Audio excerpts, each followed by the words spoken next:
एक बार चली आओ फिर आके चली जाना। एक बार चली आओ फिर आके चली जाना। दोनों हाथ ऊपर जाके हरि बोल।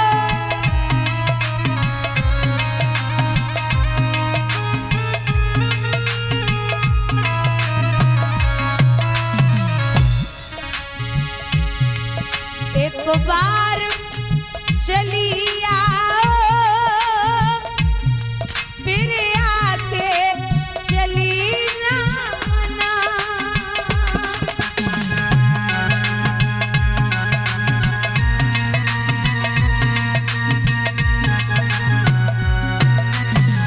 माँ मझधार में है नैया,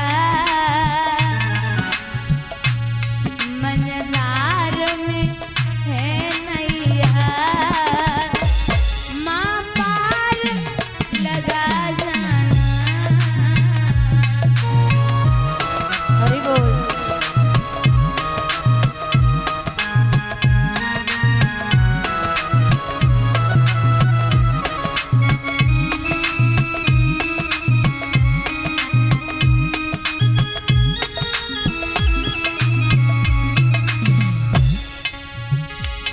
तुमसा ना मिला कोई ना प्यार रहा बाकी।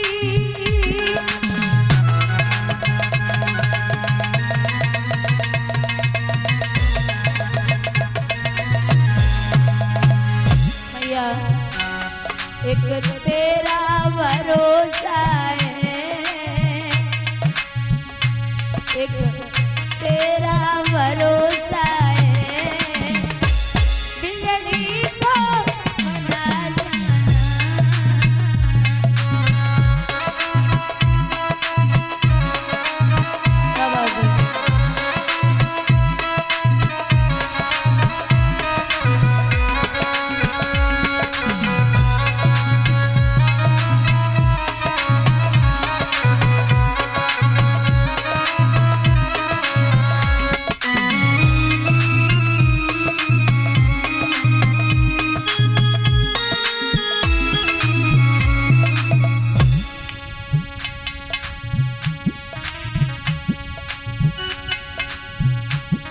मैंने काल सुनी पियाया बन की और चातुर नार सिंगार सजायो। तेरी पाटन को कलिया मैंने तेरे निवारण सोवरवायो।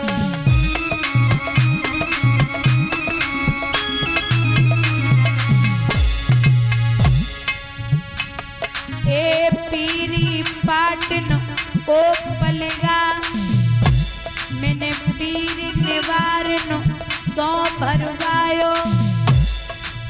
पिया वियोग में पीरी भई और पीरी फटी जगो बलम न आयो।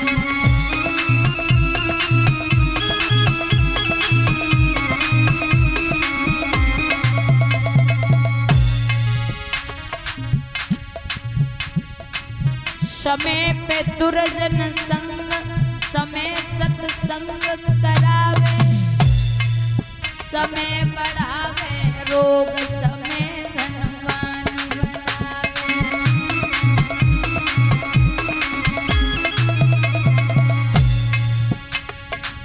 समय बढ़ावे रोग समय धनवान बनावे। समय पे होवे मिलन समय विछुड़न करवावे।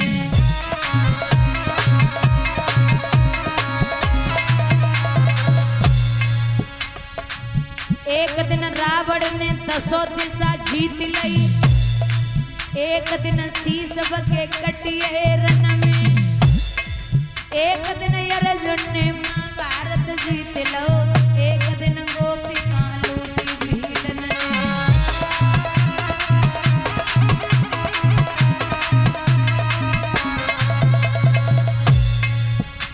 ये समय समय की बात समय को परखत ज्ञानी, समय पे निकलती धूप समय पे बरस तूफान।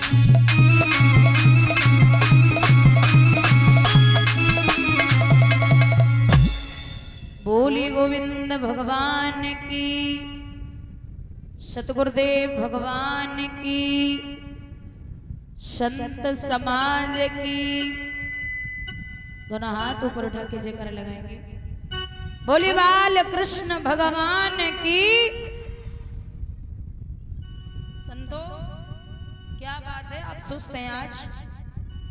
जयकारा नहीं लगा?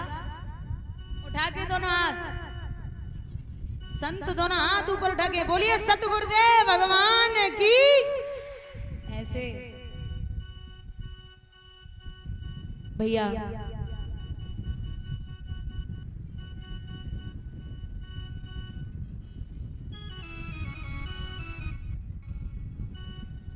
आदरणीय समक्ष श्रोता बंधु,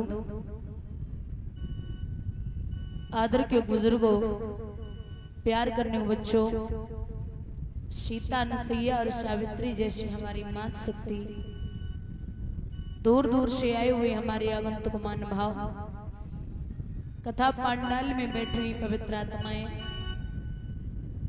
अर्चनी पूजनी वंदनी हमारे सतगुरुदेव भगवान एवं इस पावन भूमि को पवित्र करने वाले हमारे भगवान स्वरूप संतगण,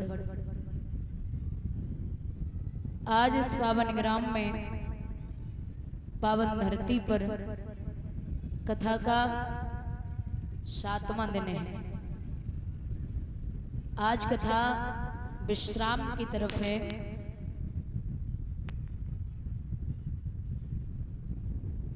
अभी भ्राता जी के द्वारा बड़ी पावन चर्चा श्रवण कर रहे थे।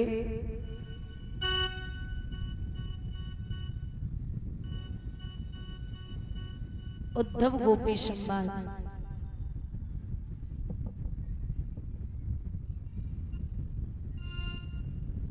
उद्धव गए थे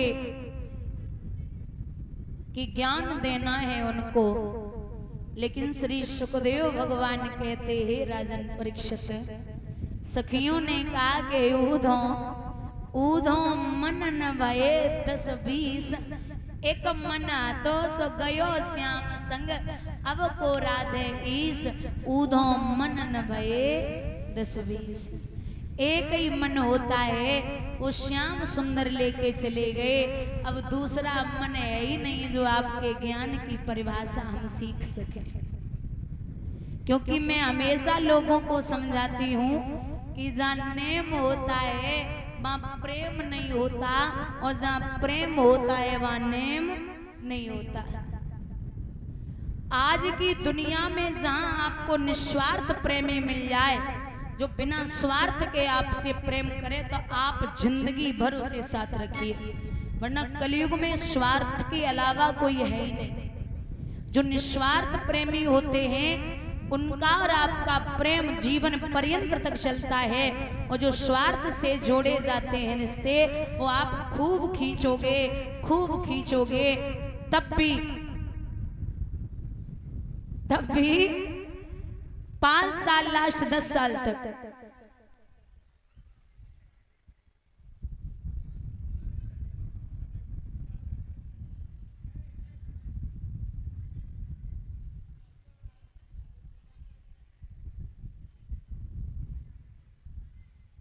भैया उद्धव का ज्ञान धूल हो गया। मैया यशोदा ने ऊधों से कहा कि हे ऊधों, जिसको आप ब्रह्म बोल रहे हो वो उसे मैंने स्तनपान कराया है, और जिसको हमने स्तनपान कराया उसे हम ब्रह्म नहीं कह सकते, वो मेरा बेटा है। तो जो भी रहा बचा ज्ञान वहां धूल हो गया। श्री सूत जी कहते कि जरासंध की जो बेटियां हैं अस्ति और प्राप्ति, वो अपने पिता के पास पहुंची और जवाब दिया, हे पिताजी, आपके होते हुए बेटियां रढ़ापा भोग रही हैं, बहुत गलत है। 17 बार मथुरा नगरिया पर हमला बोला, 18वीं बार काले वन को लेके गया तो भगवान काले वन को देख के रण छोड़ के भागने लगे। उसी दिन भगवान का नाम पड़ गया रणछोड़। बोलिए रणछोड़ भगवान की। परीक्षित बोले महाराज इतना बड़ा सब कुछ ब्रह्मांड को हिलाने वाला और वो एक काले वन को देख के रण छोड़ के भागा, ये बात हमें पचती नहीं है। बोले कारण ये था कि उस जो फौज थी जरासंध की उसमें दैत्य भी हैं, ब्राह्मण भी हैं और ठाकुर भी हैं, मतलब हर जाति के लोग हैं उस फौज में। तो भगवान ने विचार किया क्या भरोसा कि किसी ब्राह्मण का वध मेरे हाथों से हो गया तो सब खत्म हो जाएगा। इसलिए प्रभु वहां से भागे एक प्रवर्षण नाम की गुफा, जहां मानधाता के बड़े पुत्र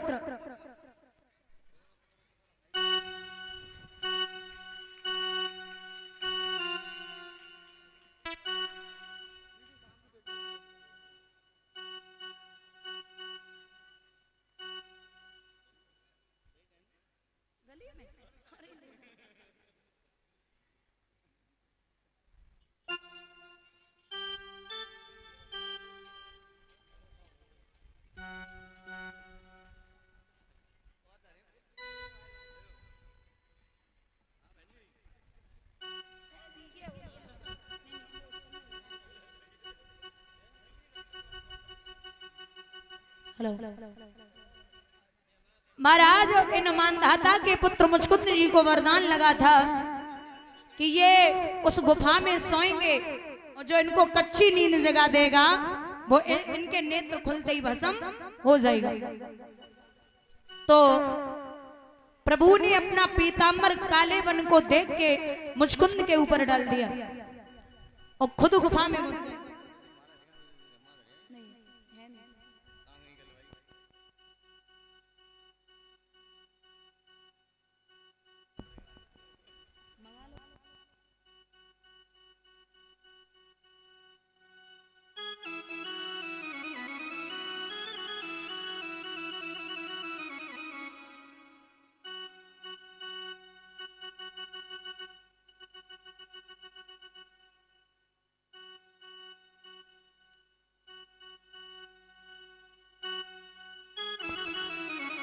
महाराज यहां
और ये श्री बिमलेश भैया बमरोली अहीर से आए हुए,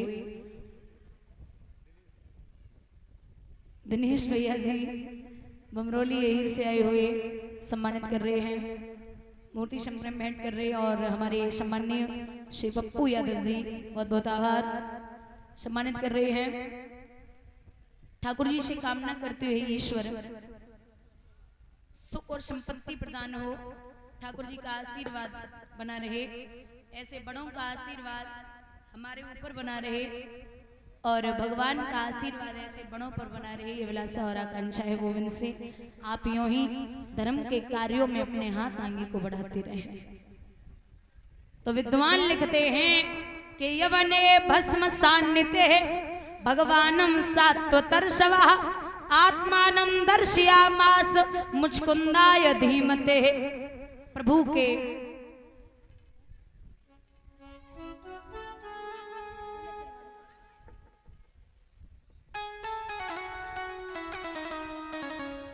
प्रभु ने उस पे अपना पीताम्बर डाला।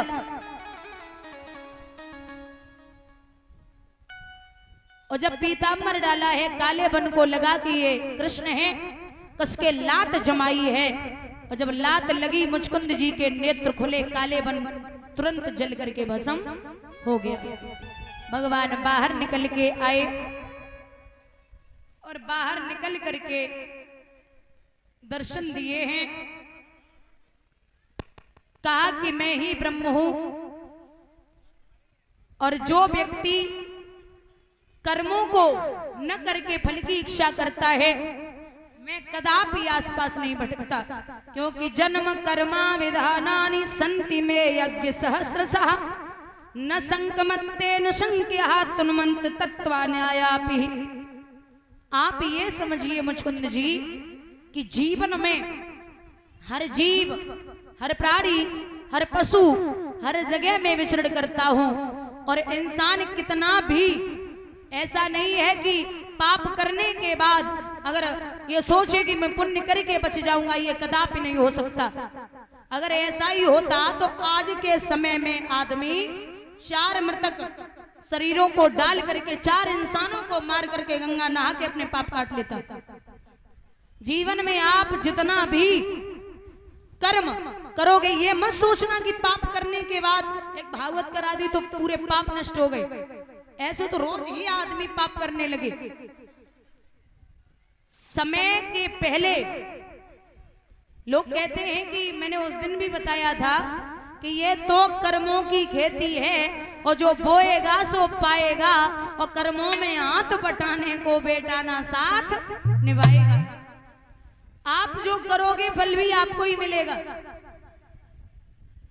इस प्रकार से जरासंध ने उस गुफा के चारों तरफ आग लगवाई, तो भगवान ने वहां से कूद करके समुद्र के अंदर एक नगरी बसाई है, जिस नगरी का नाम है द्वारिका। महाराज, द्वारिका की लंबाई है 450 कोस और चौड़ाई है 250 कोस। इतनी लंबी चौड़ी थी द्वारिका नगरी।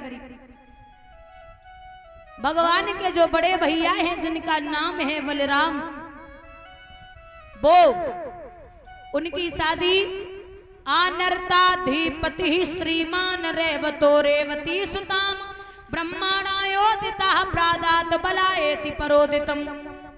प्रभु के बड़े भैया जिनका नाम बलराम है, उनकी शादी आनर्त देश के राजा आनर्त, उनके लड़के थे रेवत, उनकी बिटिया को नाम है रेवती, जो राजा आनर्त की नात ने रेवती। इनका विवाह उनसे हुआ। जब बड़े की शादी हो गई तो छोटे की शादी आने।